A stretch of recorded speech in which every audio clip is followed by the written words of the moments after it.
Well, thank you, ladies and gentlemen. It's now my great pleasure to introduce next speaker. Graham Hancock was formerly East Africa correspondent of The Economist and co-editor of New Internationalist magazine. He was for several years editor of Africa Guide, Middle East Annual Review, Latin America Annual Review, and Asia and Pacific Annual Review. From 1979 to 1981, he also edited the Traveller magazine, published by the World Expeditionary Association. Graham Hancock's previous books include Journey Through Pakistan, Ethiopia, The Challenge of Hunger, AIDS, The Deadly Epidemic, Lords of Poverty, African Ark, Peoples of the Horn, and the international bestseller, The Sign and the Seal, A Quest for the Lost Ark of the Covenant. In a review of The Sign and the Seal, Graham Hancock was credited by the Guardian newspaper with having invented a new genre, an intellectual who'd done it by a do-it-yourself sleuth. Graham Hancock has appeared on television with Michael Palin in his recent Pole to Pole series, and on BBC and CNN, as well as the National Geographic's Explorer series in stories related to the Sign and the Seal. Graham Hancock's most recent book, Fingerprints of the Gods, documents his quest for a lost civilization of antiquity. It became an instant bestseller when it was published in Britain on the 10th of April 1995, spending 6 consecutive weeks at number 1 in the Sunday Times National Bestseller list, a further 6 weeks at number 2, and 23 weeks in the list in total. Published in paperback in February of this year, the book immediately jumped again to the top of the bestseller list. It has been translated into a dozen languages, and by March of this year, in addition to UK sales of 90,000 copies in hardback and 80,000 copies in paperback, has sold more than 50,000 copies in hardback in the United States, and would you believe 180,000 copies in hardback in Japan. Graham Hancock is, of course, also the author, with Robert Bauval, of Keeper of Genesis, a radical new investigation into the antiquity and function of the Great Sphinx and the 3 Great Pyramids of Giza. Keeper of Genesis was first published in Britain on the 7th of May 1996 and will appear in the United States, where it's entitled The Message of the Sphinx, on the 9th of June 1996. And as you heard earlier, I'm delighted, I'm sure you are, but not too surprised to discover that Graham and Robert's latest work, Keeper of Genesis, has now shot to number 1 here in the United Kingdom's bestseller list. Ladies and gentlemen, without further ado, please put your hands together and warmly welcome Mr. Graham Hancock.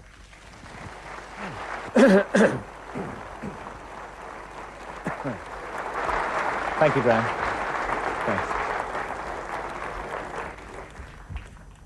Thanks.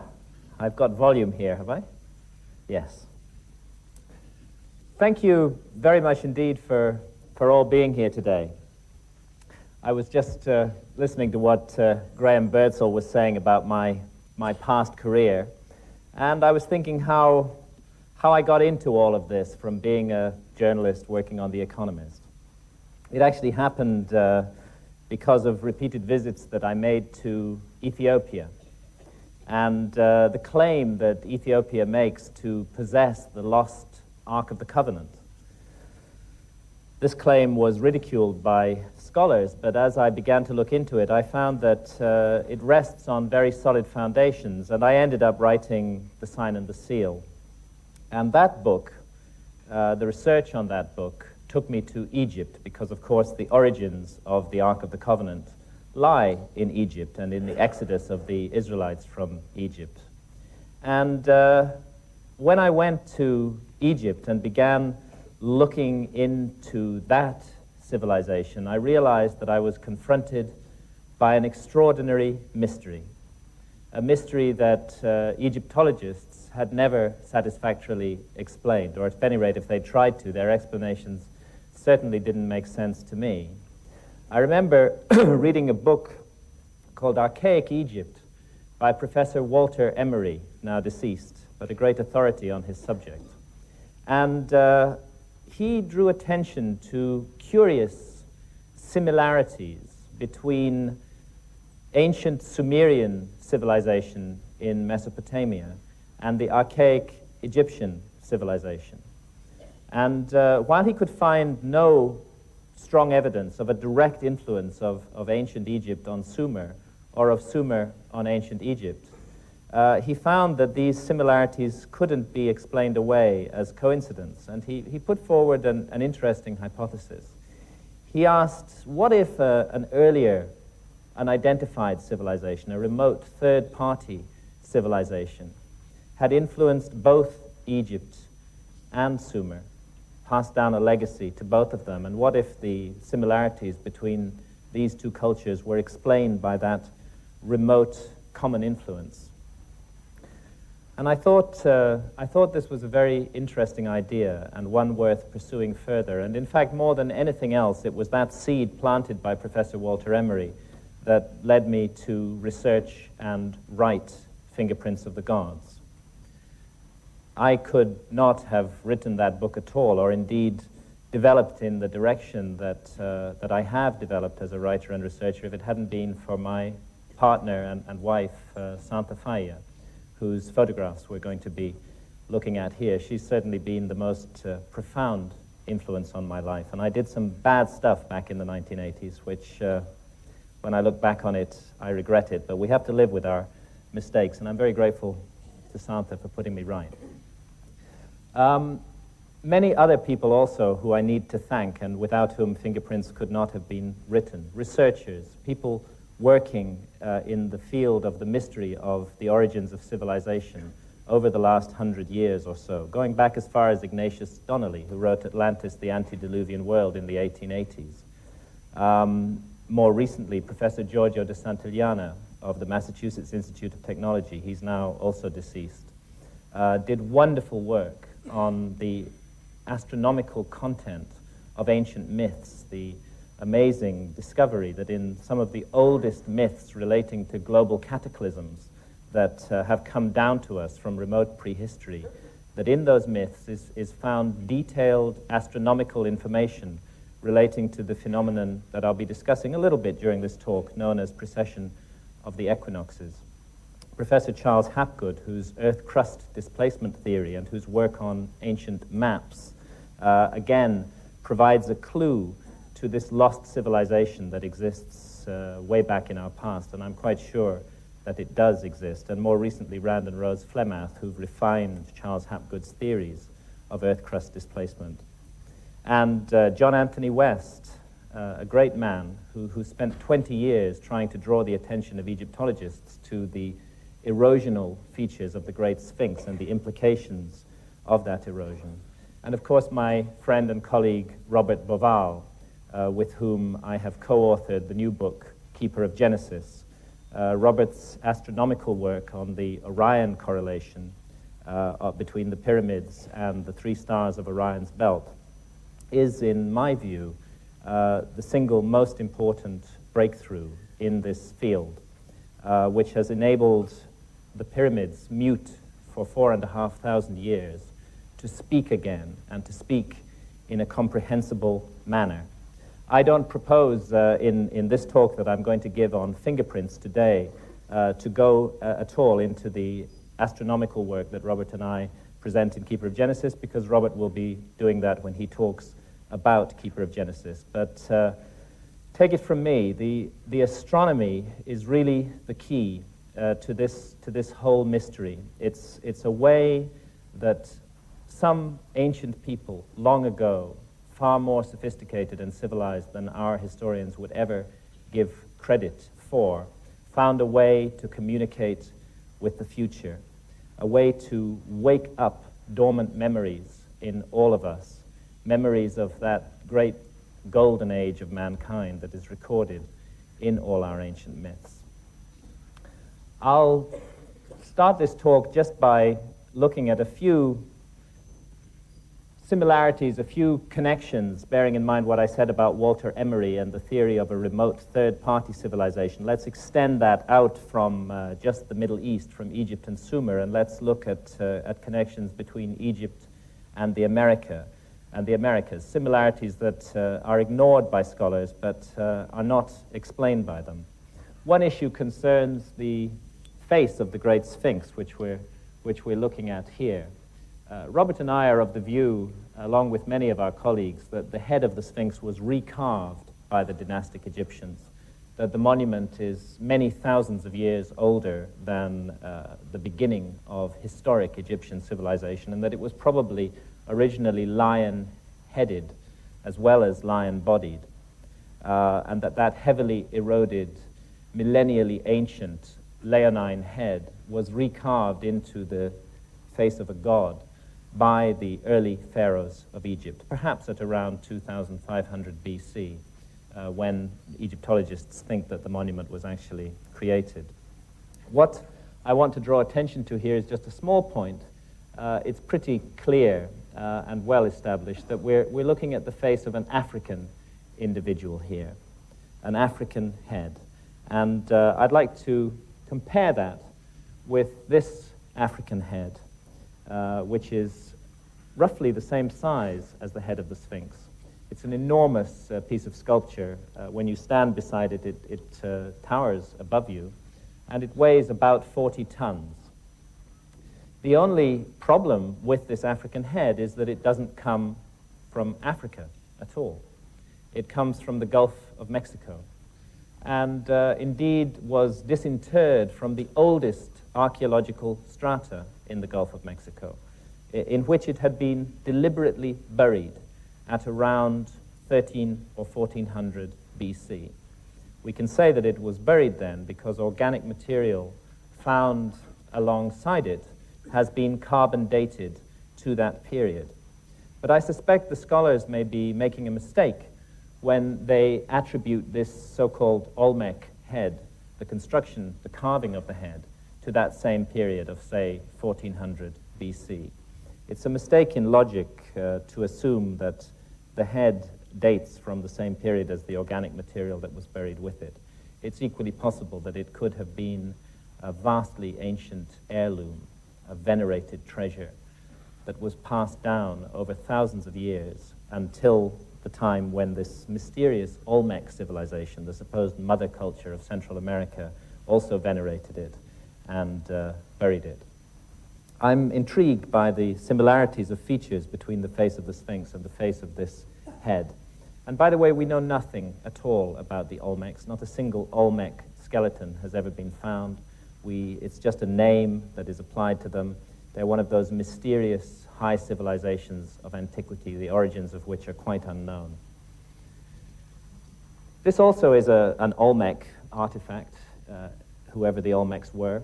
And again, just on this theme of light similarities, I'd like to draw attention to the headdress that the figure is wearing, and to compare it with this headdress from Egypt. This is a 5th dynasty statue found at Saqqara, and I'm intrigued by the similarity of the headdress, because we're looking at cultures that are not supposed to have been in contact at all. 5th dynasty Egypt in 2300 BC and the Olmecs in 1400 BC, or perhaps much earlier than that. So how do such similarities come about? Is it just a coincidence? Was there a contact between these two areas at that time? Or could we be looking at the influence of a remote third-party civilization? This piece of sculpture is from Uxmal in the Yucatan, and it's associated with the Maya. And as you can see, it's a double feline figure, two pumas or leonine animals back to back. Again, we find a very similar device in ancient Egyptian iconography, two lions back to back, often joined at the hip, two lion sphinxes back to back, as here on this stela that stands between the paws of the Sphinx. Let's see if I can get that sharp. They were called the Akeru, the gods of yesterday and today. And this device of placing two felines back to back, again in my view, is too similar to the device found amongst the Maya to be written off entirely as a coincidence. Here we're looking at a piece of architecture from the Inca area. Let me just try and get this sharp. It's so difficult for me to see with all these lights on me. What I want to draw attention to here is the way that the block wraps around the corner. This is a supposedly Inca wall just north of Cuzco in Peru. And the blocks form a kind of L shape as they wrap around the corner, an unusual architectural device. We find exactly the same method of cornering here in the Bali temple that stands next door to the Great Sphinx of Giza.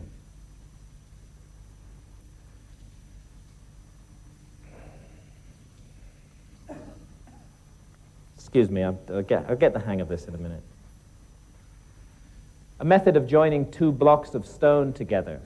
This photograph was taken at Tiwanaku in Bolivia, in the high Andes. And Tiwanaku is a very mysterious city, and I'll be touching on it in a few moments. What I want to draw attention to here is this imprint of a metal bar which once joined these two huge blocks of stone together. Of course, the metal bar has long since been removed, vandalized, melted down. But this particular form of architecture is not found anywhere else in the Americas. But it is found in Egypt. We find it at Philae, at Elephantine, and also here at Dendera in Upper Egypt. The same method of joining stone blocks together. And here we're on the island of Suriqui in Bolivia, on Lake Titicaca, looking at a traditional method of boat design. It's one of the few places on Lake Titicaca where these boats are still built, these reed boats with high curving prows. And according to local tradition, the design of these boats was brought to the Andes by the gods, by the Viracochas, as they were called, gods who were remembered as being tall and pale-skinned and bearded, who'd come from across the sea to South America in a time of turmoil and darkness after a great catastrophe, and who had brought with them this kind of boat design and many, many other skills, advanced skills of civilization.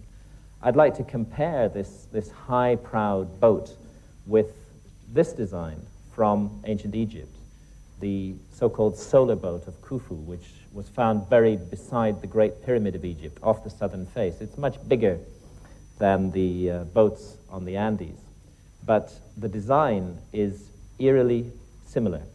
And this design has been studied by marine experts, and what they've concluded is rather interesting. They conclude that although the materials used both in the Egyptian boats and in the Andean boats are not suitable for sailing on the open seas, the design that is incorporated in these boats could only have been evolved by a people with a long and solid tradition of oceanic navigation, people who needed boats that could cut through high waves and breakers. And the suggestion is, could this design be a very ancient legacy that was passed down and received both by the Egyptians and by the peoples of the Andes and expressed in the kind of boats that they made? In both areas, such boats are associated with the gods. The ancient Egyptians called their gods the Niteru, and they said that they had come from a land far away to the south, a land called Ta-Niteru, across vast expanses of ocean. So whoever they may have been, these gods, above all else, were navigators and seafarers. And navigators and seafarers need maps if they're going to sail around the earth. Now this map is a modern map, and I picked it up at the Library of Congress in the United States. It's an azimuthal equidistant projection centered near Cairo.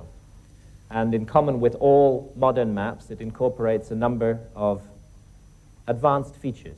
It incorporates highly accurate longitudes, and particularly relative longitudes, and it incorporates an advanced map projection. It isn't easy to represent a spherical object, the Earth, on a flat piece of paper, and to do so with a considerable degree of accuracy. And this is a problem that cartography has had to overcome. So we find good map projections which require advanced mathematics and good relative longitudes. Interestingly enough, there's a category of ancient map which also shows these modern features and which doesn't fit with the received view of the development of human history. One of the most famous of these maps is the Piri-Reis map. And I'm showing it here because I want to compare the projection of this map with the projection here centered on Cairo. Notice the west coast of Africa and the east coast of South America, and coming down here to the Antarctic Peninsula, tonguing up towards the south of South America. It's that precise projection that we find on this 1513 map. Again, there's the west coast of Africa, the east coast of South America. And coming down here, we find a representation of the northern Antarctic Peninsula. In 1513, when Piri-Reis drew the map, Antarctica had not been discovered. In fact, it wasn't discovered until 1818 by our civilization.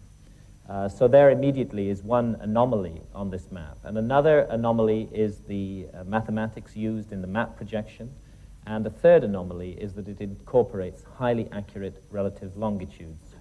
To do longitudes accurately on maps requires a chronometer, a marine chronometer that will keep accurate time at sea. And again, this was something that our civilization couldn't do until the late 18th century. So this map, fragmentary though it is, appears to incorporate many features that are not supposed to have been known about in 1513. Piri-Reis explains why in these texts that he wrote on the map. He was a Turkish admiral, and he wrote these texts on the map. And what they say is that the map is not his own work. It's a work of synthesis. It's based on more than 20 earlier source maps, that he put all these maps together and derived his own map from these. And unfortunately, the source maps that Piri-Reis used have not survived. Is it possible that the advanced features of this map originate in those lost source maps, which Piri-Reis told us went back in some cases to before the time of Christ and had come from the long-lost library of Alexandria in Egypt? Another strange thing about the appearance of Antarctica on this map, it's been studied by US Air Force cartographers, and their view is that what we're actually seeing there is the subglacial topography of Antarctica. Antarctica as it looks underneath the ice that now covers it. And this raises the question, how long has Antarctica been covered with the 2-mile thick ice cap that we now presently see on it? Such questions would be irrelevant if there were no other maps in this category. If the Piri-Reis map stood alone, the most sensible thing to do would be to dismiss it as a coincidence. But it doesn't stand alone. There's hundreds of other maps that incorporate this same information at a time when our civilization had not yet acquired that information. This is the Mercator map. Mercator is rather famous for his Mercator projection that still dominates most atlases today. It's a 16th century map, and it shows Antarctica 300 years before Antarctica was discovered. And again, it's based on earlier source maps, and again, it incorporates accurate relative longitudes. So also the Orontius Phineus map that we're looking at here, another 16th century map. Mercator includes it in one of his atlases. And here we see Antarctica looking a little bit different, with mountains clearly visible along the coast and rivers running down from those mountains in places where great glaciers are known to run today. It looks on this map as though Antarctica is partially deglaciated. The center of the continent appears to be featureless and ice-covered, but the coast is showing these unglaciated features. What might that mean? This is a map by Philippe Bouache, an 18th century geographer, still a good 100 years before the discovery of Antarctica. And it shows the continent as a kind of archipelago, 2 major land masses divided by a clear waterway running between them. I wonder where he got that idea from. There's a redrawing of the Mercator map and the Orontius Phineus map and the Bouache map. And here to the right, based on seismic surveys conducted in International Geophysical Year in 1958, is a view of what Antarctica actually looks like underneath all that ice that now covers it. We're looking at the subglacial landscape of Antarctica here. And while I wouldn't claim for a moment that the Buache map is a perfectly accurate representation of the subglacial topography of Antarctica, I think it's much too close to the reality to be dismissed entirely. I think that much more research needs to be done into these anomalous early maps and into the source maps that they rely upon for their information, because we just may be looking at the faint fingerprints of a lost civilization, of a navigating, seafaring civilization that explored and mapped the entire globe long before what we call history began. The issue of the glaciation of Antarctica is a controversial one, and most scholars would say that it has been covered with ice in the form that we see it today for several millions of years. But there is some contradictory evidence, deep sea cores which bring up soils from the ocean bed, which suggest that rivers carrying fine-grained sediments were indeed running down off the coastline of Antarctica until about 10,000 years ago. Maybe that's the period we should be looking at. Maybe something happened in the world around then that we don't fully understand. And in my view, this whole mystery is intimately connected to the mystery of the last ice age and what an ice age is and why the last ice age came suddenly and traumatically to an end at around 12 or 14,000 years ago. You have ice sheets, 6 million square miles of ice covering northern Europe, 2 miles thick, as far south as London. You have a similar mass of ice covering much of North America, as far south as the Mississippi Delta, almost into the tropics. This ice is stable for 100,000 years. And then suddenly, almost in the blink of an eye, it all melts. Within just 1,000 or 2,000 years, it's all gone. Sea levels have gone up by 400 feet around the world, and hundreds of animal species have been rendered extinct. No complete explanation for why the last ice age came so suddenly and dramatically to an end has ever been offered by orthodox scholarship.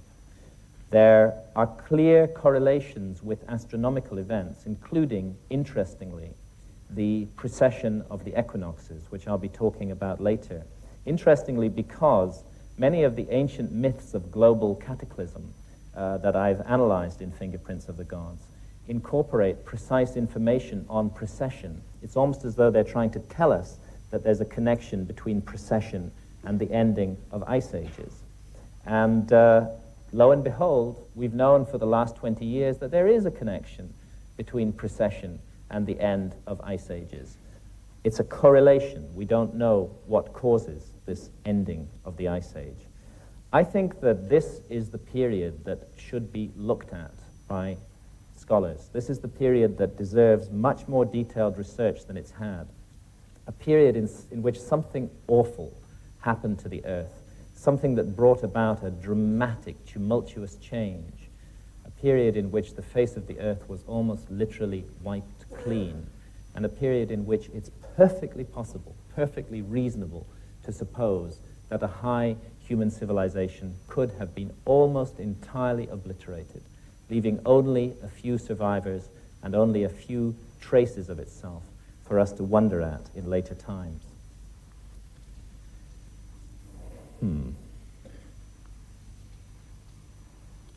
Well, there is the Earth, and that's the extended north pole of the Earth, pointing at the star Polaris in the constellation of Ursa Minori. Let me focus this a bit. That is our pole star in the present time, because of the phenomenon of precession, which causes the Earth to wobble very, very slowly in a cycle of 25,920 years. The pole star gradually changes. It will not always be Polaris, and it has not always been Polaris. But it's a very slow change, about 1 degree every 72 years, not noticeable in a human lifetime. It also affects the positions of all the other stars in the star field. And if you can establish that a monument is aligned astronomically or incorporates astronomical symbolism, it's possible to use precession to date that monument. And we think that the ancients who left their fingerprints around the world used the phenomenon of precession as a deliberate way of communicating information about themselves to the future. And I'll be touching on that a little bit in this talk, and Robert will be doing so much more in the talk on Keeper of Genesis that he'll be giving after me. This site, Machu Picchu in Peru, is an extraordinary piece of landscape gardening on a gigantic scale. It's dated by Orthodox archaeology to around 500 years ago. It's possible that it's much older than that.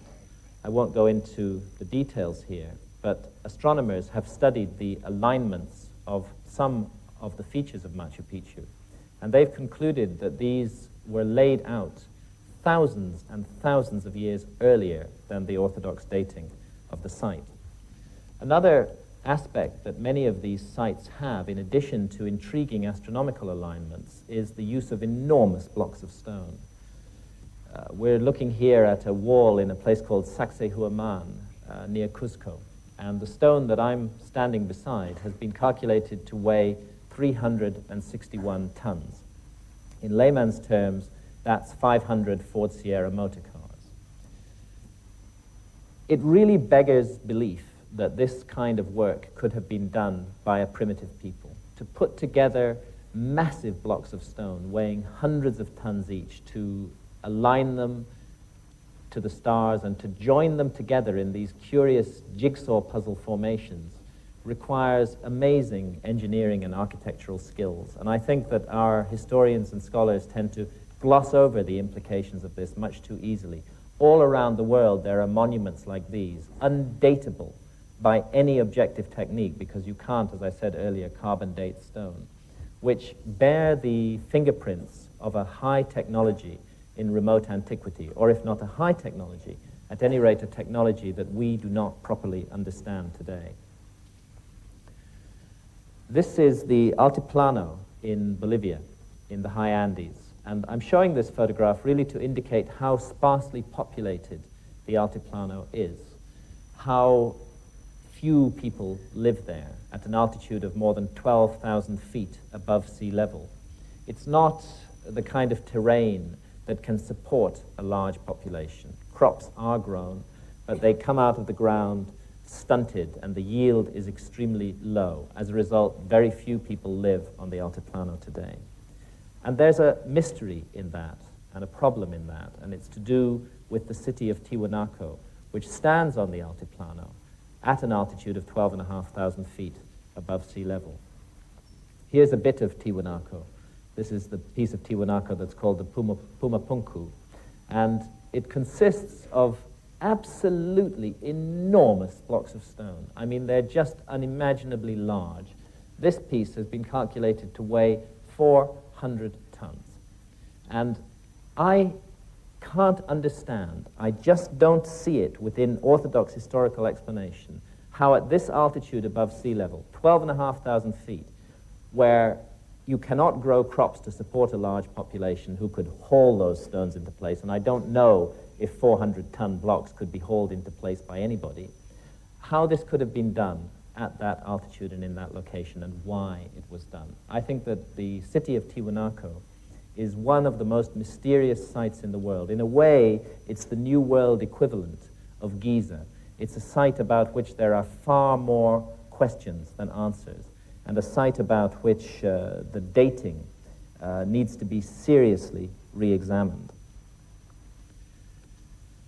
The dating of Tiwanaku by Orthodox archaeologists has for a long time been set at around 500 AD, just about 1,500 years ago. Although more recently, there are some archaeologists working in the area who have daringly sought to push that date back, and there are a few who've stuck their neck out and said that Tiwanaku may go back as far as 2000 BC. The difference of opinion amongst the scholars in itself shows how little we know about this site. The conventional view that dates it to 500 AD is based on the classical study by Professor Max Ewell, who's always cited as the great authority on Tiwanaku. I was surprised to discover that his influential book on Tiwanaku had been written without him ever having found the need to actually visit the site himself.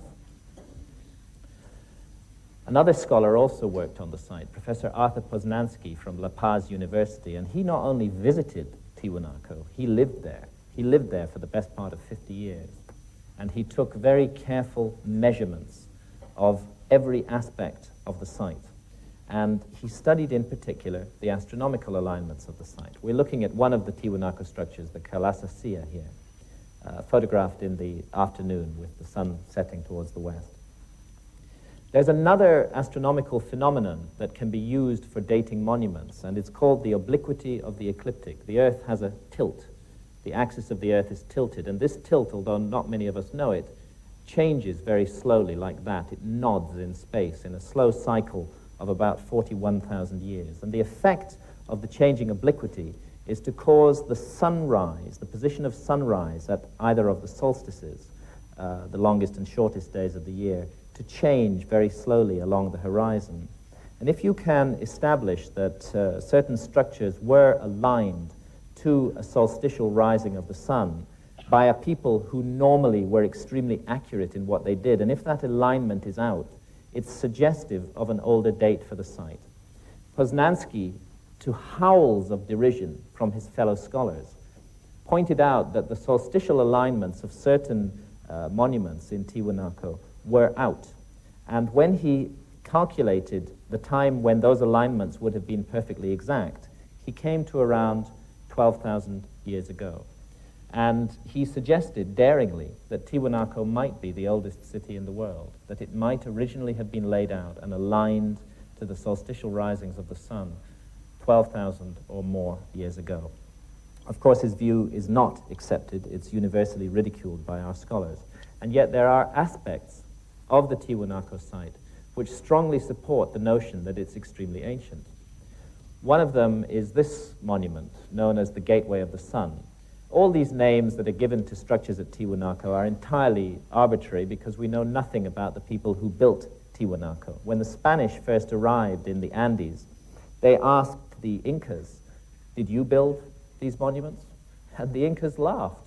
They said, "No way, we didn't build these monuments. These monuments were built thousands of years ago by the gods." Well, such ideas are considered to be whimsy by our scholars, and yet they may not be whimsy. Let's have a look on the reverse of the Gateway of the Sun.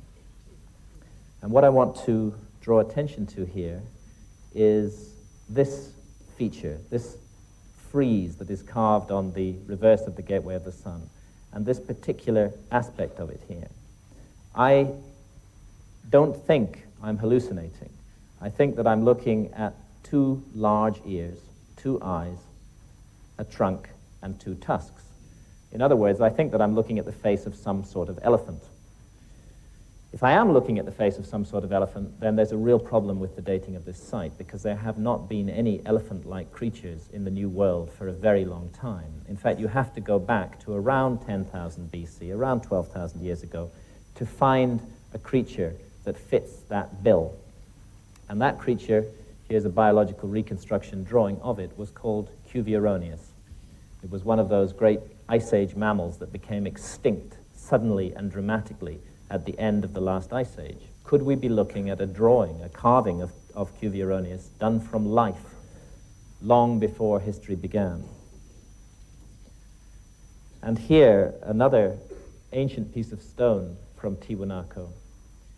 Very faded, very worn down, but let's trace out this figure that appears on it. There's the two hind legs, the two front legs, the open mouth, the uplifted snout, the ears, the curved back, and the tail of an apparently unidentifiable species of mammal. It doesn't look anything like any animal that runs around in the Andes today.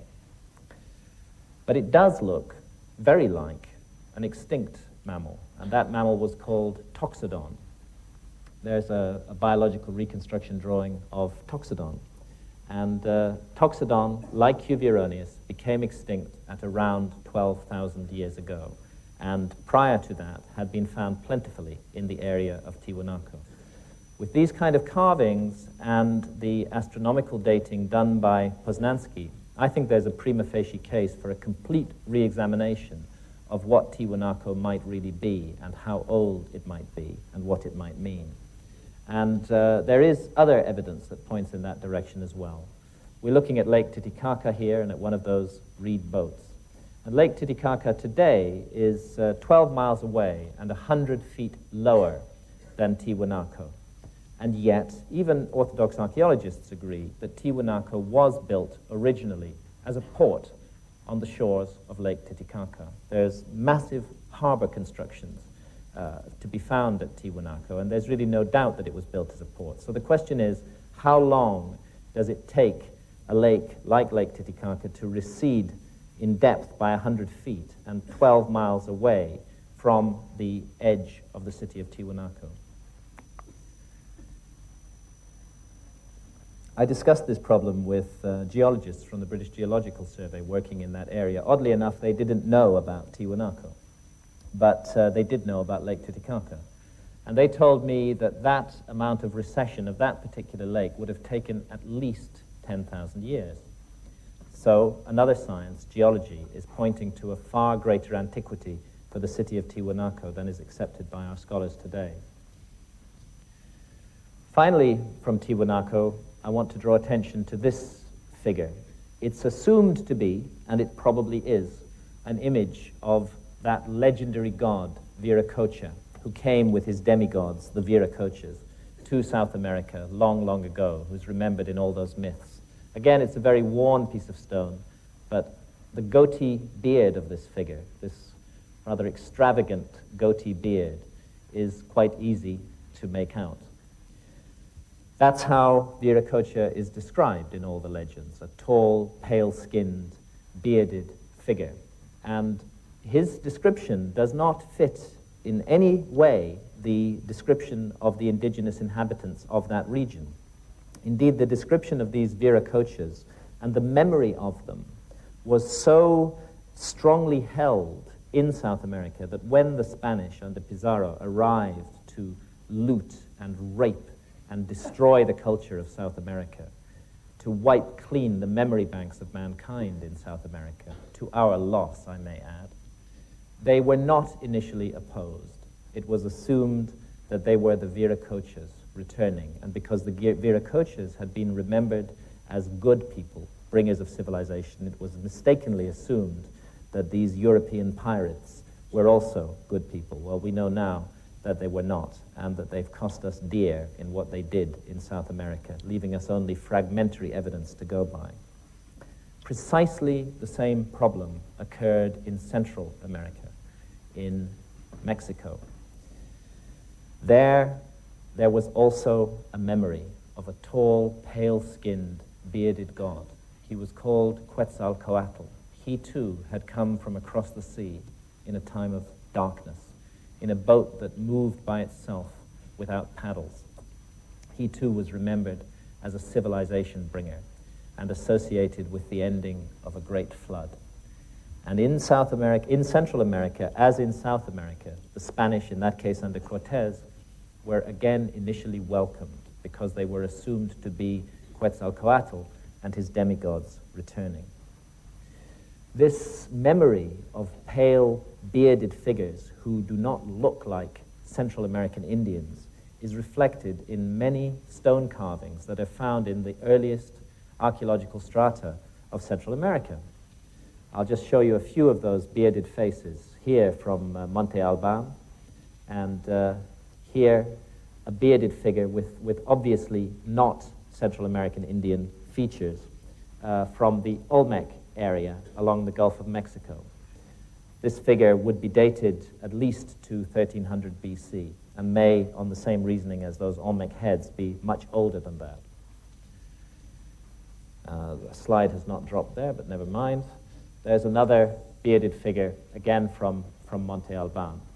And it's in precisely these same ancient archaeological strata that we find these African heads. The presence of African individuals in the oldest strata in Central America and of bearded Caucasian-looking figures in the oldest strata of Central America And the fact that they're together in the same strata cannot be explained by the orthodox theory of history, which has Europeans and Africans arriving in Central America at the time of Columbus and not before. This figure is from Chichen Itza in the Yucatan. It's a god called Shakmul, and it's associated with the grisly rites of sacrifice that were practiced throughout much of Central America. The plate that Shakmul is holding across his belly was for the reception of freshly butchered human hearts. And the sacrificial victim would have approached this gruesome figure up a set of stairs here, would have been marched around behind him, placed on an altar in back there, and ritually murdered. I could never come to terms with this memory of human sacrifice in Central America. It seemed so out of accord with the many beautiful and serene aspects of Central American culture. I tried to look into it and to find out why it was that people like the Aztecs were so savage in the sacrifices they conducted. And the Aztecs would routinely sacrifice up to 80,000 people every year. They believed that they were a chosen tribe, that they had a divine mission, and that mission was to prevent the end of the world. They believed that there had been 4 previous epochs of the earth that they called the 4 previous suns, and that the last one, 4 Atl, had been brought to an end by a tremendous earth-destroying deluge. And they believed that we live in the 5th sun, or 5th epoch of the earth, and that somehow through a strange, distorted reasoning, they felt that by offering up human blood and hearts to the sun, they might prevent, or at any rate postpone, this prophesied ending of the world in which we live. The practice of human sacrifice in Central America was known as pachi, and pachi means to open the mouth. A high priest and 4 assistants participated in the ritual. A hard physical blow, of course, was struck to the body of the sacrificial victim, and it was believed that at the moment of death, his soul would rise directly to the heavens and become a star in the sky. Oddly enough, in ancient Egypt, Egypt of the pharaohs, there was also a ceremony called the opening of the mouth. It was part of the funerary rituals of the pharaoh, and it was conducted after his death, after his body had been mummified. A high priest and 4 assistants participated. A hard physical blow was struck to the mummified body of the pharaoh. And after the completion of the opening of the mouth ceremony, it was believed that the soul of the pharaoh would rise directly to the heavens and become a star in the sky. Are we looking at just another amazing coincidence here? Or is it possible that an explanation for these eerie similarities can be found in the notion of a remote, third-party, ancestral civilization which influenced both Egypt and its ideas and Central America and its ideas, which passed down a common legacy to both places, a legacy that was perhaps used very differently in both of those places, but which still retained down through thousands of years certain common features, particularly this notion of the opening of the mouth and the stellar destiny of the soul. The Maya who built this monument, this is the pyramid of Quetzalcoatl, or Kukulkan as he was known in the Yucatan at Chichen Itza, were an astonishing civilization, and perhaps their greatest achievement, or it's thought until recently to have been their achievement, was their calendar system, the Mayan calendar. But we know now that the Olmecs, those mysterious predecessors of the Maya, used precisely the same calendar. So it's clear that the Maya inherited it from the Olmecs. And is it possible that the Olmecs inherited it from an even earlier and higher civilization, long lost to history? This is a calendar that incorporates a more accurate length of the solar year that we use in our Gregorian calendar today. It's based on precise and extremely careful, long-term astronomical observations of the heavens, observations that focused, amongst other things, on the synodic return of the planet Venus and measured that extremely precisely. It's the work of master astronomers. It's this calendar, the Olmec or Mayan calendar, which most thoroughly enshrines the notion of recurrent destructions of the earth, that we live in great cycles, and that each cycle will sooner or later come to an end and end the world in which we live. And like the Aztecs, the Maya believed that there had been 4 previous epochs of the earth, and that we still live in the 5th epoch, the 5th sun. But unlike the Aztecs, the Maya, through their calendar, were able to calculate exactly when the 5th epoch of the earth would come to an end. When we translate their calendar into our calendar, we find that they're telling us that all civilization will be ended by a great movement of the earth on the 23rd of December, 2012 AD. I promise that I'm not running up and down Oxford Street in a sandwich board, crying that the end of the world is nigh. I sincerely hope that the end of the world is not nigh. I would like my children and all our children to have a bright and happy future in this garden of experience that we call the earth, and the opportunity to learn and to grow and to face challenges just as we have all done. But I don't think that we should write off the warnings that have come down to us from the past as though they certainly have no meaning, because these warnings have come down to us from wise people, people whose origins we really do not understand. And I'd just like to mention in passing that all of these warnings also say something else. They say that the destruction of the world is not entirely an act of God or nature, that in some mysterious manner we ourselves are always involved in it. We ourselves, through our actions, through our cruelty, through our materialism, play a role in the destruction of our environment. And when I look around the world today at the force of evil that is rampant in the world, the destruction, the murder of children, the cruelty, the awful things that human beings do to each other, using one another, although they're just as though they're just objects, I can't help getting an eerie shiver of apprehension at that Mayan prophecy that the end of our civilization may indeed come before too long. Maybe it's not too late. Maybe we can do something about it. Maybe we can wake up to the spiritual desert that we've created on this planet and look to who and what we really are. And if we're going to do that, I'm convinced we have to go back to the ancient wisdom and listen to the voices of the past and listen to that accumulated experience and knowledge of mankind that we so blithely write off just because we imagine that we're the apex and pinnacle of creation. If civilizations rise and fall, if mankind has climbed more than once to the pinnacle that we've reached today, then all of this is entirely possible. The people who made this monument had an amazing knowledge of astronomy, because this monument is what's called an equinoctial marker. Every year on the spring equinox, the figure of a gigantic feathered serpent is seen to undulate up and down this stairway for a little bit over 3 hours. It's an illusion of light and shadow, a trick. But it's a trick that is achieved by the precise geodetic positioning of this monument. These were a people who had observed the heavens very, very closely and who had a science of positioning monuments on the ground so that they would signal particular moments of the year.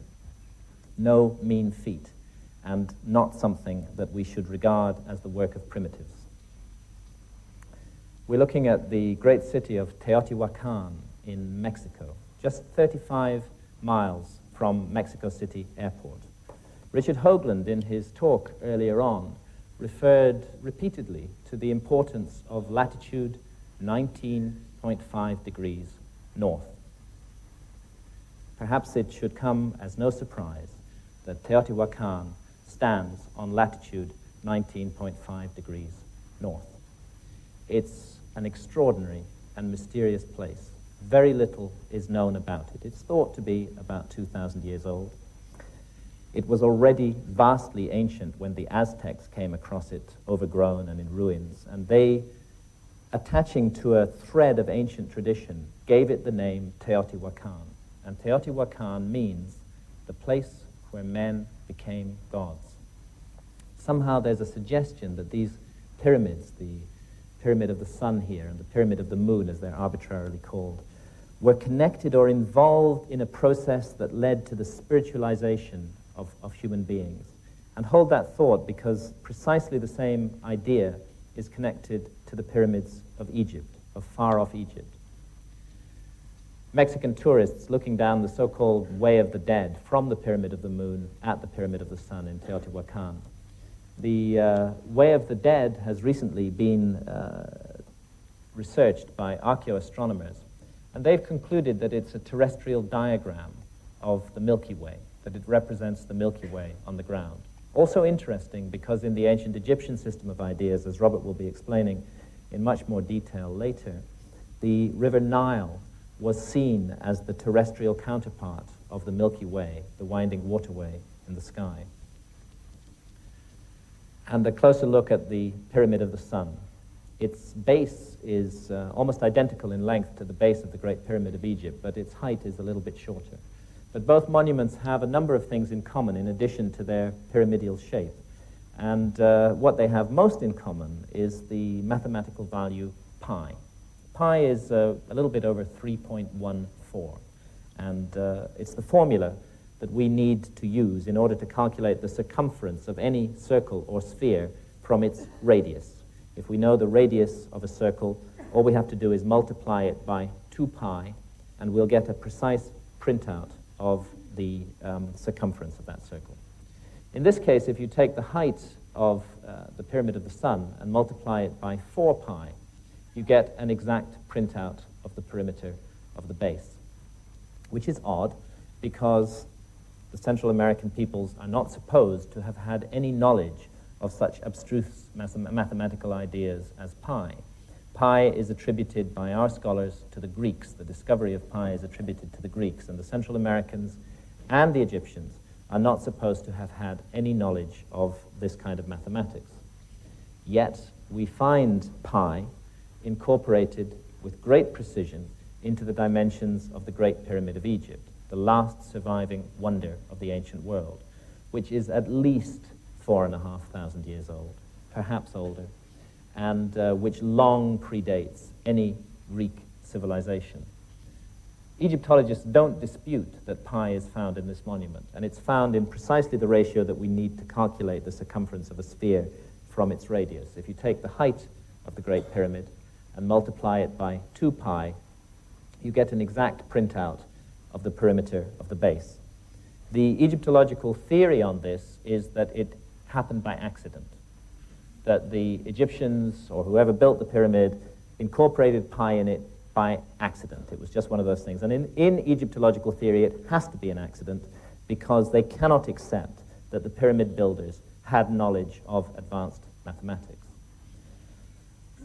I do not think it's an accident, and nor do any of my colleagues working in this field. And one of the reasons that we don't think it's an accident is to do with this phenomenon of precession, the wobble on the axis of the Earth that I've mentioned to you already, which takes place at a very precise rate.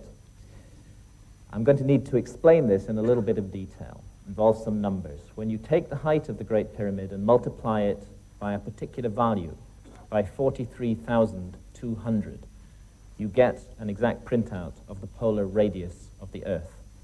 And when you take the base perimeter of the Great Pyramid and multiply it by that same value, 43,200, you get a printout of the equatorial circumference of the Earth. We think that one of the many functions of this monument was to serve as a mathematical scale model of the northern hemisphere of the Earth. And the reason that we think that is the scale used. This monument, to use one of Richard Hoagland's phrases, knows where it is on the planet. It knows what it is. I'll try and explain why. There are 4 key moments astronomically speaking, in the year. The winter solstice, when the north pole of the Earth points most directly away from the sun. The summer solstice, the longest day, when the north pole points most directly towards the sun. And the two equinoxes, spring and autumn, when the Earth in its orbit lies broadside on to the sun.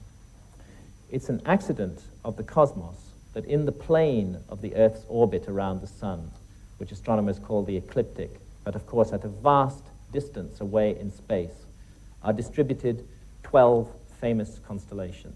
These are the 12 constellations of the zodiac. And because of this phenomenon of precession, the background constellation against which the sun is seen to rise at dawn on the spring equinox very slowly changes. The Earth reaches this broadside-on moment to the sun slightly earlier in its orbit each year. It's a difference of 1 degree every 72 years. The effect of this is that the ruling astronomical sign, the ruling constellation of the zodiac, which houses the sun on the spring equinox, very slowly changes. And it takes 2,160 years exactly for the sun to pass entirely through one sign of the zodiac. That's what the old song about living in the dawning of the age of Aquarius is to do with. Aquarius will soon be housing the sun on the spring equinox as a result of the phenomenon of precession. Now, if you take 2,160 and multiply it by 20, you get 43,200, which is the scale used in the pyramid-Earth ratio. And we think that it was very deliberately used to signal what this monument is, one of its functions. They wanted to build a monument that was very massive and that no reversion to barbarism could destroy, and which was a mathematical scale model of the northern hemisphere of the Earth. They needed a scale on these criteria somewhere between 1 to 40,000 and 1 to 50,000. And they chose 1 to 43,200 because it's a significant scale, because their mathematical model of the Earth was keyed in to the Earth itself by the scale used, keyed in to the characteristic signature of the Earth, the rate of precession of its axis, 43,200 being connected mathematically to the rate of precession. The intention was that in a future time, an astronomically literate civilization would be able to work out the cleverness that went into the design of this monument. What those ancient pyramid builders did not reckon with was that the site would be monopolized for 150 years by a group of intellectual barbarians called Egyptologists, who cannot accept under any circumstances that any intelligent behavior of this sort could have been connected to the last surviving wonder of the ancient world. I'm standing on top of the Great Pyramid here, and that means I'm standing on latitude 30. The Great Pyramid stands precisely 1/3 of the way between the equator and the North Pole. Egyptologists know this, but again, they regard it as an accident. So many accidents are called for by their theory of history that I think it's time we seriously questioned that theory and stopped blindly accepting it. This monument weighs 6 million tons. 6 million tons. And its sides are perfectly oriented to the cardinal directions. The north face of the Great Pyramid faces directly towards the North Pole of the Earth. The deviation is just 3/60ths of a single degree. By the way, the deviation of the meridian building of the Greenwich Observatory in London is 9/60ths of a degree. This monument is more precisely aligned to true north than the Greenwich Observatory in London. This monument is the work of master astronomers and master engineers, master surveyors, a work of brilliance and genius, a work that we should all stand before in awe, not with any certainties, but with open minds and open hearts. Above all else, Giza is a sacred place. It's a place of mystery and magic, a place that works on the imagination, a place that generates questions to those who do approach it with humility and with an open mind. We're looking at a cross-section of the Great Pyramid here, along its meridian axis, north to south. And as you can see, it's plentifully equipped with shafts and chambers and galleries and narrow corridors. All of these features are engineering marvels. To create this kind of internal structure in a monument on that scale is an unbelievably difficult task. Let's take a quick tour around the Great Pyramid. We'll start by going down the descending corridor, and then I'll take you to the Queen's Chamber and the Grand Gallery, and finally the King's Chamber. But before I do so, I just want to mention a little bit about these four shafts here. The southern shaft of the so-called Queen's Chamber was found in 1993 to have a little door at the end of it. The shaft is 8 inches wide and 8 inches high, and it was explored with a high-tech robot camera in 1993.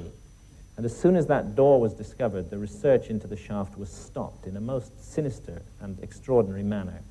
And at the end of our presentations, Robert and I will be presenting to you the latest information for what is happening concerning that door, and also concerning a chamber beneath the Great Sphinx of Egypt. And very disturbing things indeed are happening at Giza today, and we want to tell you about this, but we'll come to that later. Let's take a quick run around the Great Pyramid now. We'll start by going down the descending corridor.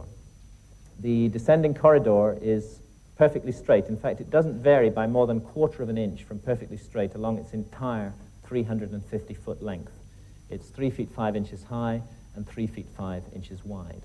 And at the bottom of it, we find the subterranean chamber, so-called. Now, Egyptologists have a theory about this chamber, and everything is theory where the Great Pyramid is concerned, because the monument is uninscribed. There's nothing really in it which tells us what the chambers are for. It's all theory. The Egyptological theory about this subterranean chamber is based on its unfinished appearance, these fins of rock that we find at the western end, and the generally rough look of it. What they want us to believe is that after quarrying out more than 2,000 tons of rock from that perfectly straight descending corridor and painstakingly removing them from the bedrock under the Great Pyramid, and having finally got down here more than 100 feet below the base of the Great Pyramid, and having started to carve out this chamber from the bedrock, those whimsical ancient Egyptians at the last minute just changed their minds and decided to go no further, because the Egyptological theory is that this was originally intended to be the burial chamber of Khufu, the pharaoh who they think the pyramid was built for. So those ancient Egyptian builders, after doing all that incredibly precise work, well, they just changed their minds and they decided to stick the body of the pharaoh somewhere else in the Great Pyramid. Actually, the body of the pharaoh has never been found in the Great Pyramid. The Great Pyramid was found to be completely empty when it was first opened by the Arabs in the 9th century. And we think that this unfinished burial chamber routine is a load of bollocks. I mean, it's just absolute nonsense. These people knew exactly what they were doing. Everything they did had a purpose. You stand down in the subterranean chamber, you can hear somebody sing in the King's Chamber, 250 feet above you, through all that mass of solid rock. The acoustic effects of this monument are extraordinary. And one thing that our friend John Anthony West has suggested, and I think it's a damn sight better theory than the theory of the Egyptologists, is that what they were actually doing with this chamber was tuning the pyramid, that they were tuning its acoustic effects. And when they had extracted precisely the right amount of rock from under the pyramid to hit precisely the right note that they wanted, that's when they stopped. That's why it looks unfinished. It's not unfinished at all. It was fulfilling a plan, a function. And everything about this site is planned, as Robert will be explaining in more detail when he comes to discuss our book, Keeper of Genesis. This is the so-called Queen's Chamber. We have to use these phrases, so-called, because all these attributions are arbitrary in this anonymous monument. And there, in the southern wall of the Queen's Chamber, that dark patch is the opening to the southern shaft. And it was into that dark place that that little robot camera was inserted in 1993, and after a journey of 200 feet, reached that mysterious door that we'll be talking about later. From the Queen's Chamber, we find ourselves in the Grand Gallery. It's 153 feet long and 28 feet high. It's a corbel vault. Each layer of stone is laid a little bit closer to the center line than the layer underneath it.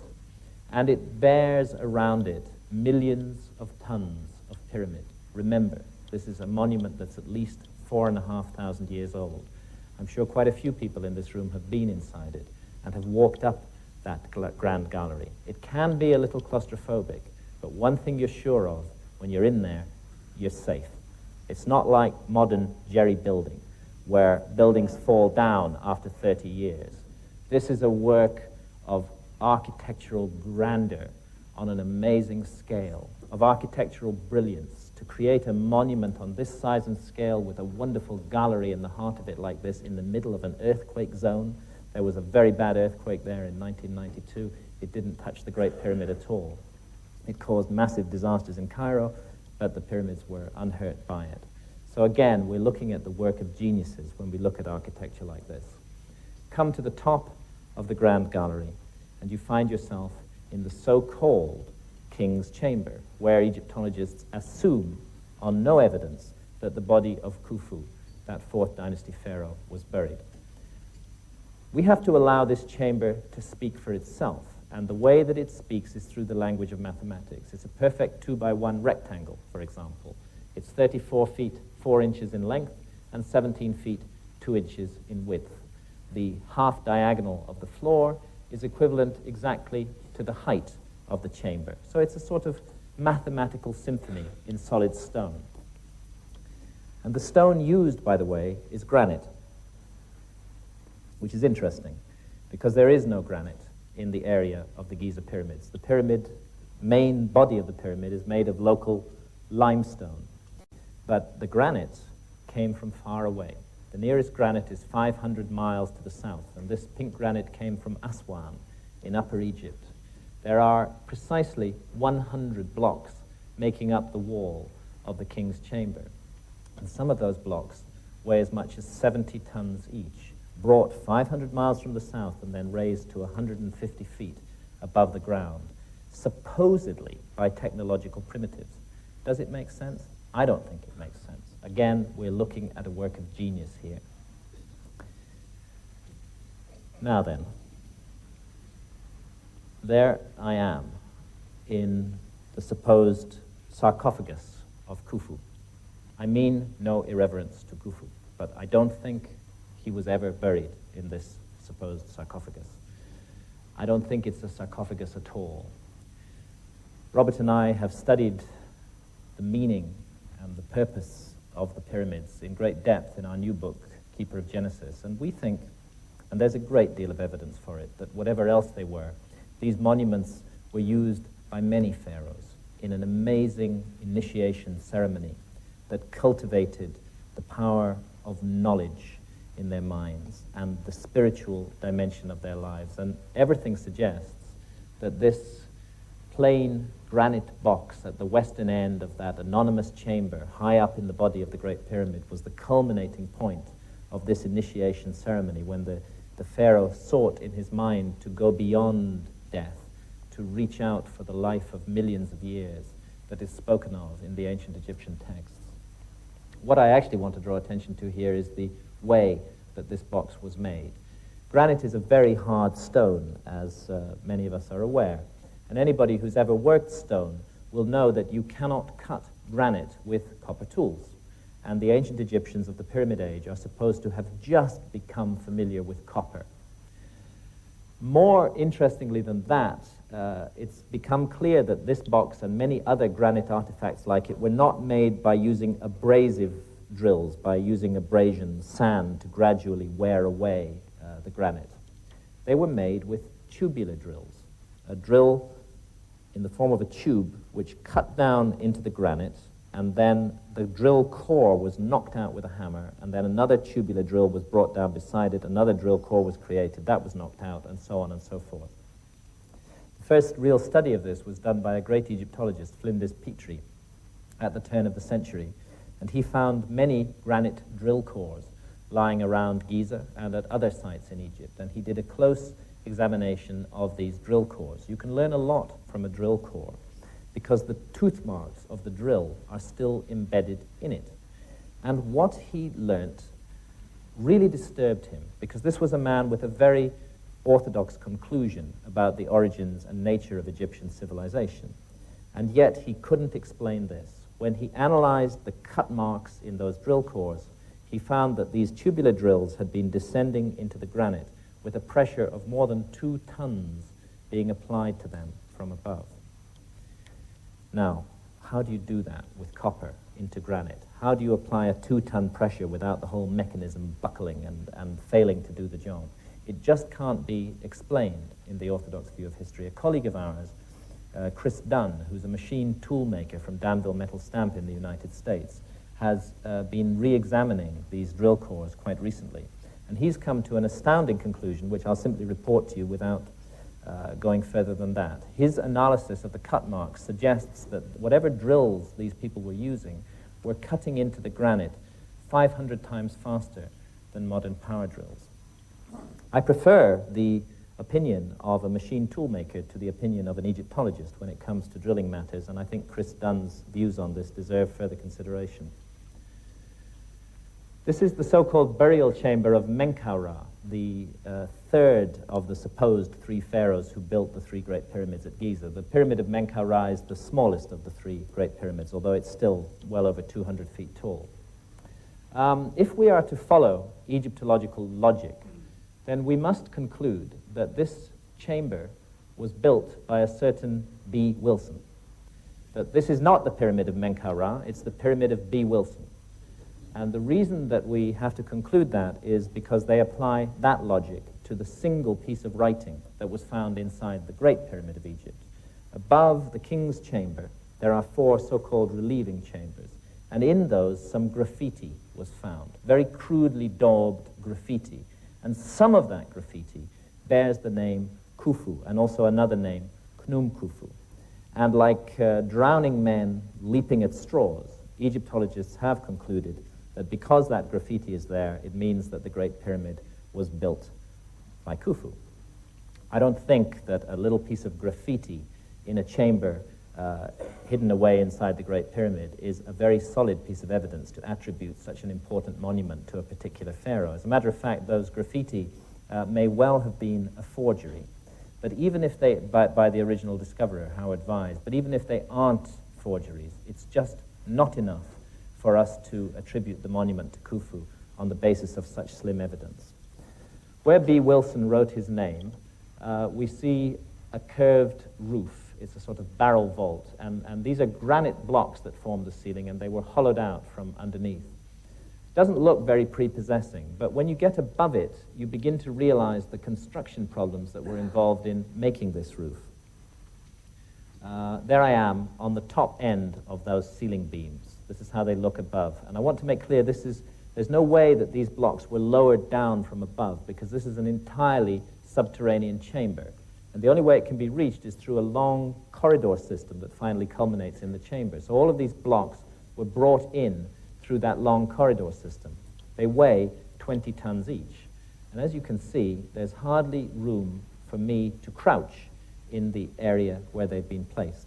There just isn't enough room to position blocks of that size and weight in the way that we see them there. So again, like it or not, we're looking at the evidence of a building technology that we don't understand. And quite often, when we go to Giza, we pass by things like this without realizing what they really mean.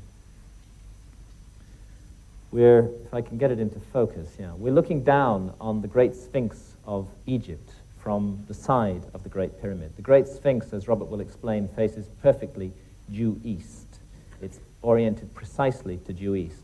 And it was made by cutting it out of solid bedrock. It's 240 feet long and 70 feet high, and it was carved out of solid bedrock.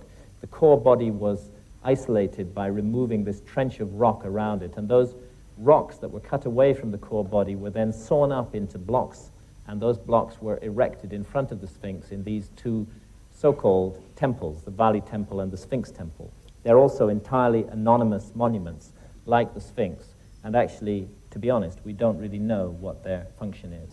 But the interesting thing is the size of the blocks used in making those structures. We're looking at a side view of the Valley Temple here, and you can see the problem. These blocks of stone weigh 200 tons each. and there's hundreds of them. And they were put into position at the same time that the Sphinx was made. I'll be briefly outlining later on the geological evidence, which indicates that the Sphinx may be at least 12,000 years old. Since we know that this temple was made at the same time as the Sphinx, if it is 12,000 years old, and the astronomical evidence that Robert will be covering also corroborates that, then it means that 12,000 years ago, there were people on this planet who had the ability to lift and manipulate 200-ton blocks of stone. And this is a serious problem for the Orthodox view of history, because 12,000 years ago, we were supposed to have been in an extremely primitive stage, living in caves.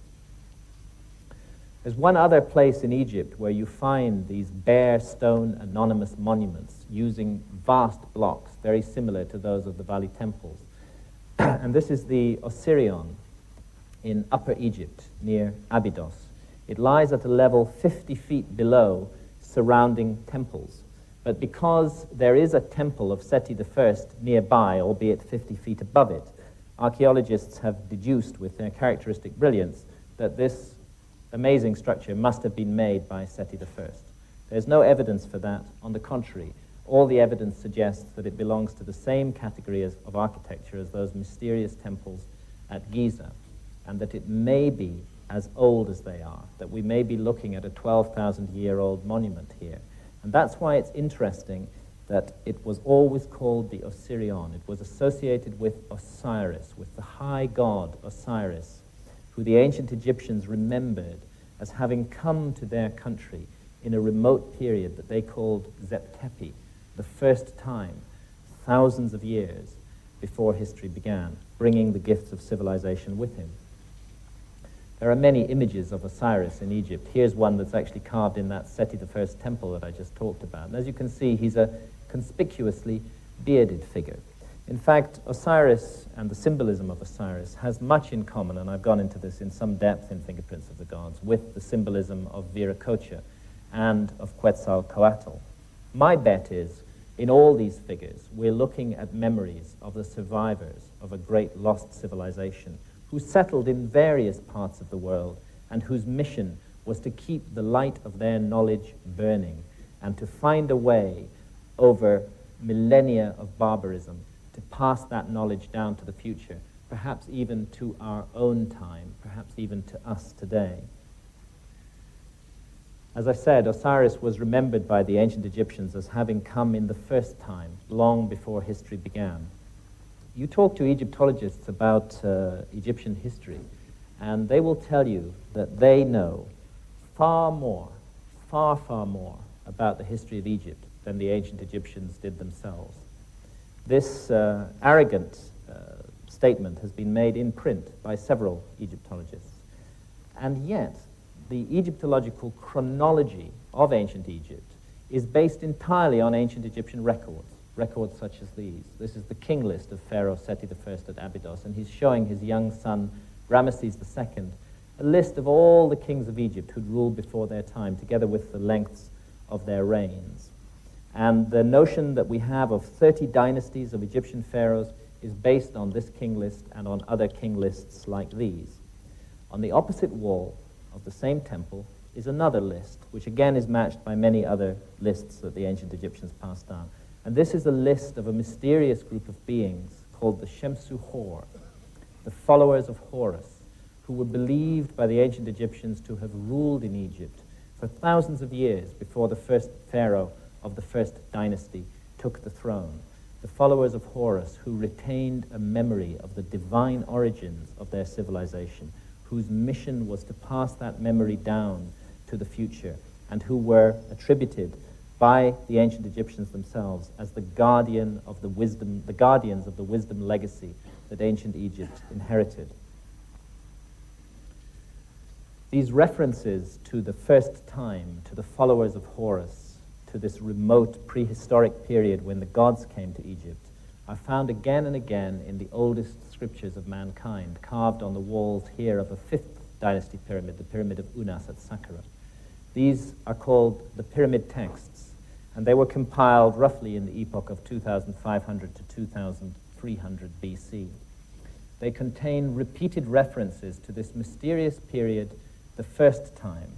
And I'll leave it to Robert, in his talk on our book, Keeper of Genesis, to really bring out what the first time means. It's difficult to see in this light, but on the ceiling of this chamber, there are hundreds of stars, and the pyramid texts are full of references to the stars and to the heavens, very precise and very specific references.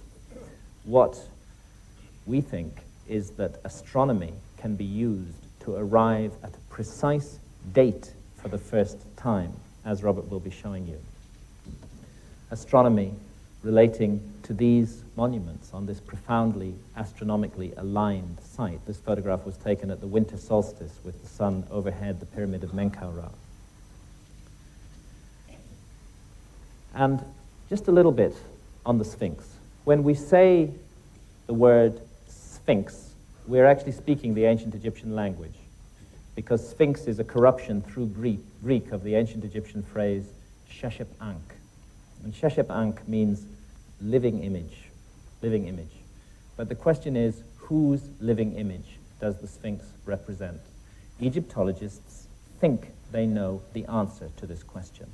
And their theory about who the Sphinx represents and about the age of the Sphinx, their opinion on this matter, is falsely presented as fact in all our textbooks and all our encyclopedias. You look up the Sphinx of Egypt in the Encyclopedia Britannica or any other text of that nature, and you'll be told, without any question mark over the matter, that it was built by the pharaoh Khafre in his own image in around 2500 BC. And yet, the Great Sphinx, like the pyramids, is an entirely anonymous monument, and since it's carved from raw stone, we have no objective way of dating it. What we're dealing with that attribution to Khafre is purely and simply Egyptological opinion. And as Robert and I have gone on with our work into Giza and into the monuments of Giza, we have come to trust Egyptological opinion on these matters less and less. In fact, we don't think that the Egyptological opinion on these matters is right at all. We think the Egyptologists have got it totally and utterly wrong. Perhaps you agree with us, perhaps you don't. But one thing is for sure. It's very bad scholarship that the opinion of scholars should be presented as fact when it isn't fact. Let's see what the Egyptological opinion about the identification of the Sphinx really rests on. One thing it rests on is the face of the Sphinx. Egyptologists tell us that this anonymous monument looks like Khafre. And they say that because there are a few statues of Khafre that have survived which actually have Khafre's name on them. And so they compare the face of the Sphinx with the face of a known statue of Khafre, like this one, which is in the Cairo Museum. And they tell us that the two faces are identical.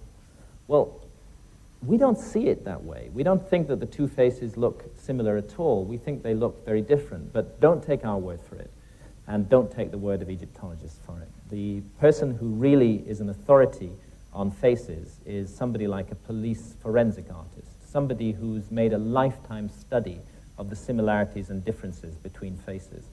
And back in the early 1990s, colleagues of ours, led by John Anthony West, brought a police forensic artist to Giza, Lieutenant Frank Domingo of the New York Police Department, with 20 years on the force.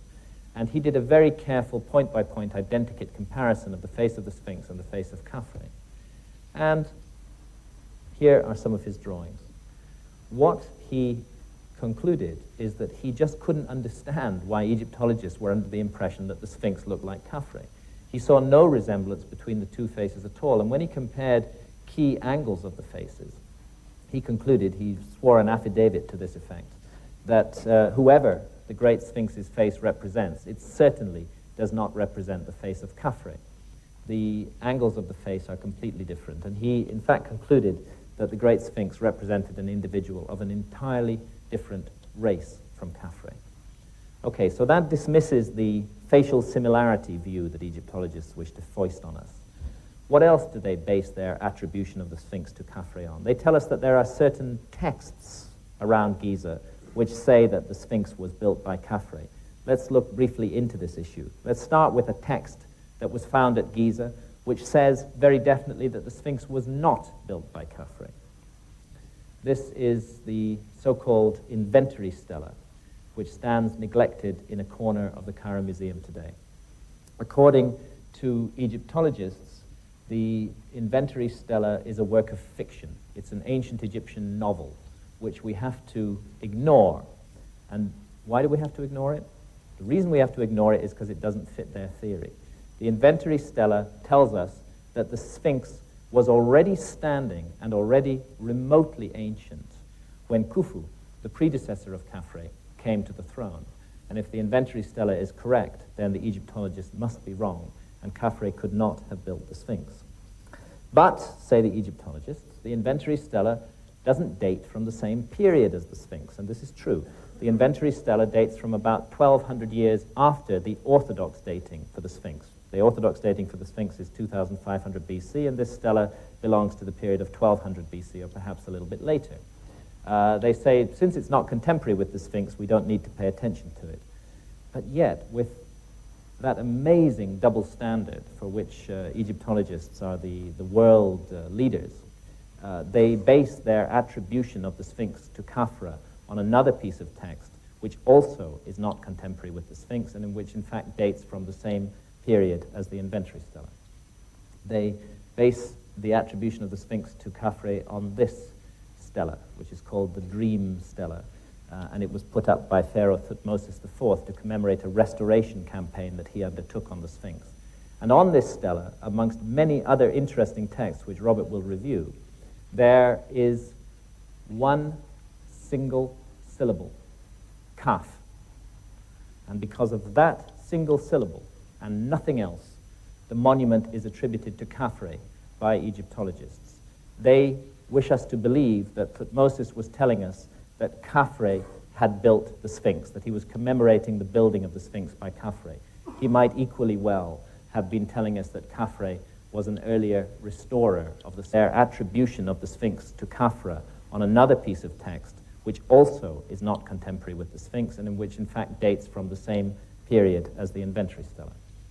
They base the attribution of the Sphinx to Khafre on this stela, which is called the Dream Stela, and it was put up by Pharaoh Thutmose IV to commemorate a restoration campaign that he undertook on the Sphinx. And on this stela, amongst many other interesting texts which Robert will review, there is one single syllable, kaf. And because of that single syllable and nothing else, the monument is attributed to Khafre by Egyptologists. They wish us to believe that Thutmose was telling us that Khafre had built the Sphinx, that he was commemorating the building of the Sphinx by Khafre.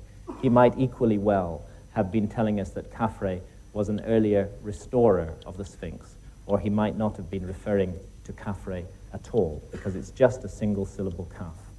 So, on such flimsy foundations, perhaps the most important monument of the ancient world has been attributed for the last century or so to a particular pharaoh in a particular epoch. We think that it's vastly, vastly older than that. And I'm not going to go into the details of that. Robert will give all the details in his talk on Keeper of Genesis.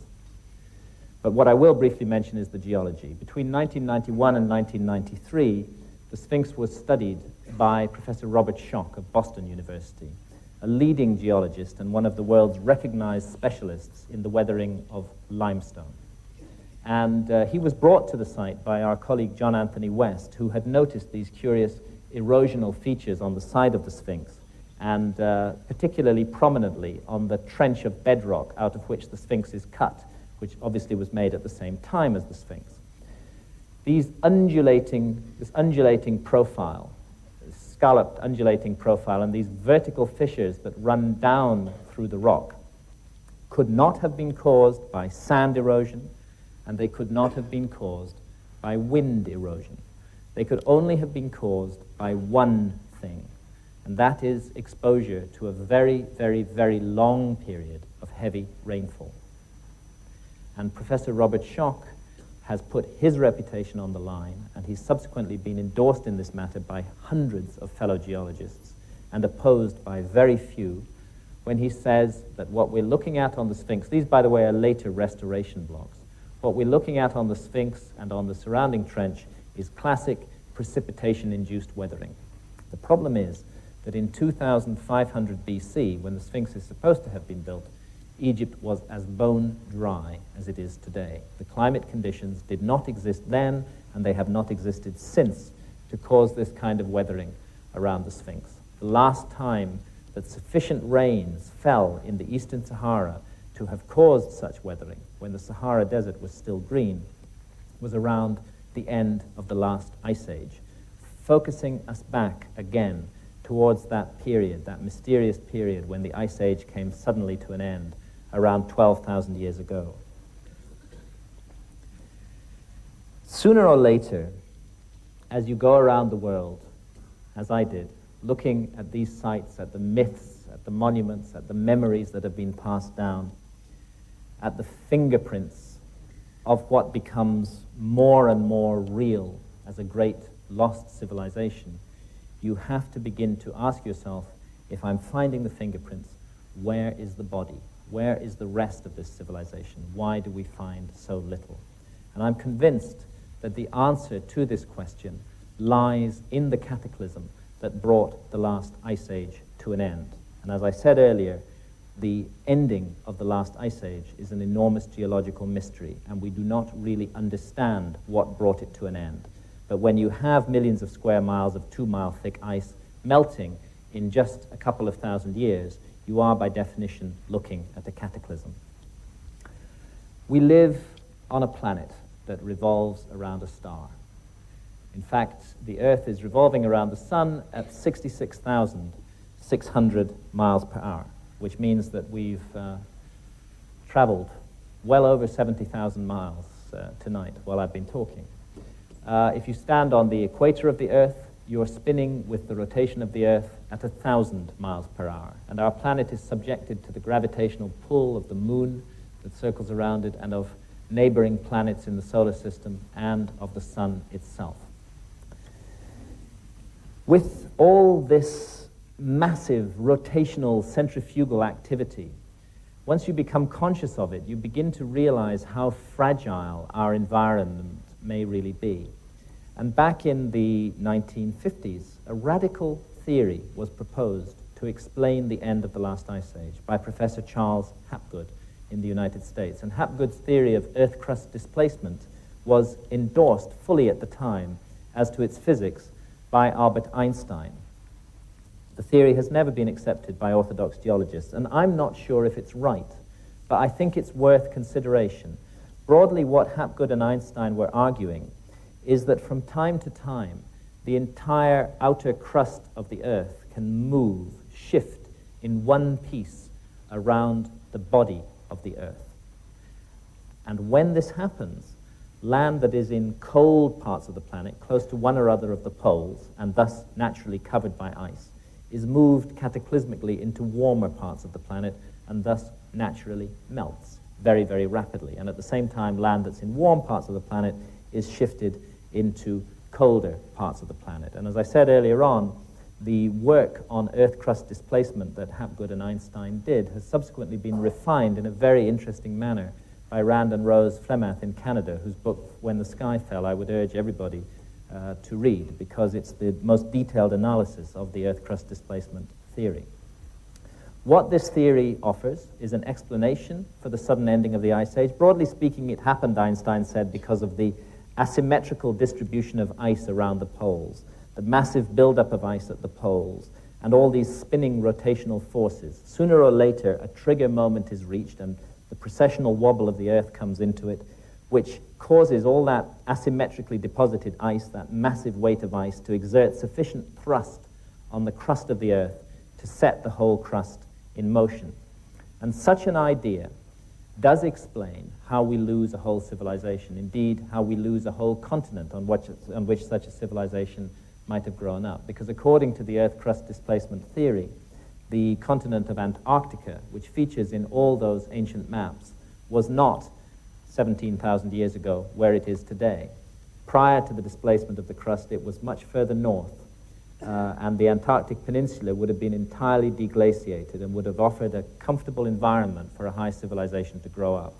Then this shifting of the crust, which brings the so-called Ice Age to an end, moves Antarctica dead center onto the Antarctic Circle, and gradually the ice begins to build up over that continent, burying the remains, the body of that great lost civilization. As I say, I don't know if the Earth crust displacement theory is correct. All I do know is that something awful happened to the Earth at the end of the last ice age. Maybe it isn't Earth crust displacement. Maybe it's some kind of more radical pole flip which involves the whole Earth moving in space.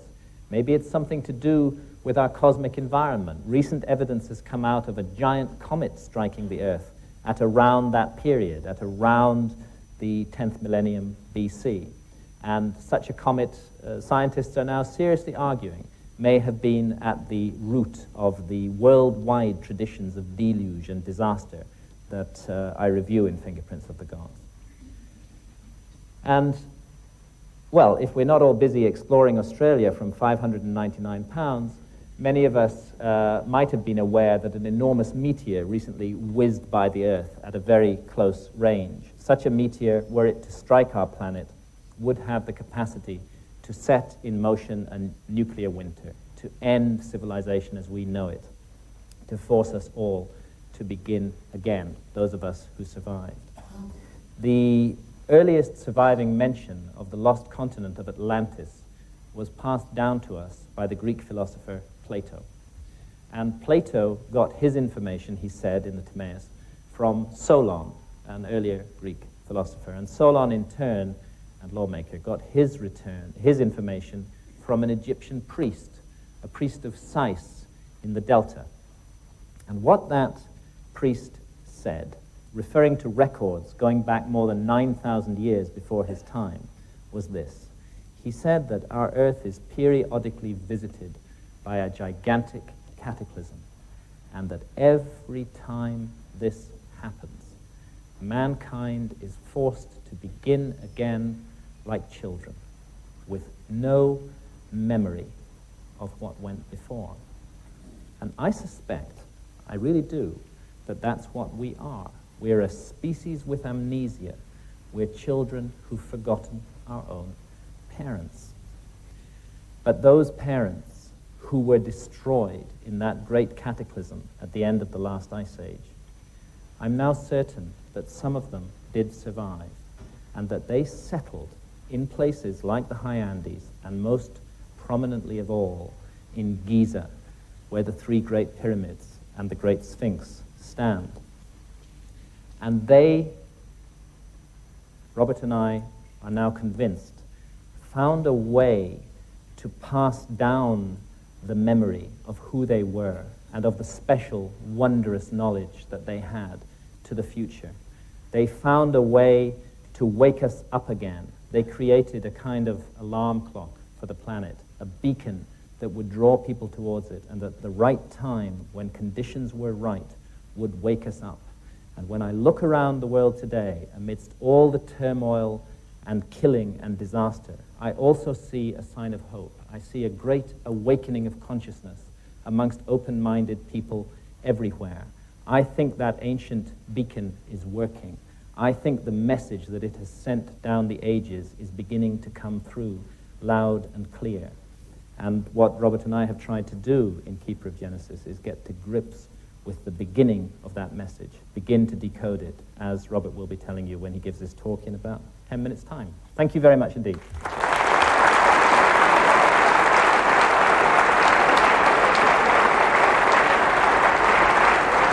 Mr. Graham Hancock, ladies and gentlemen.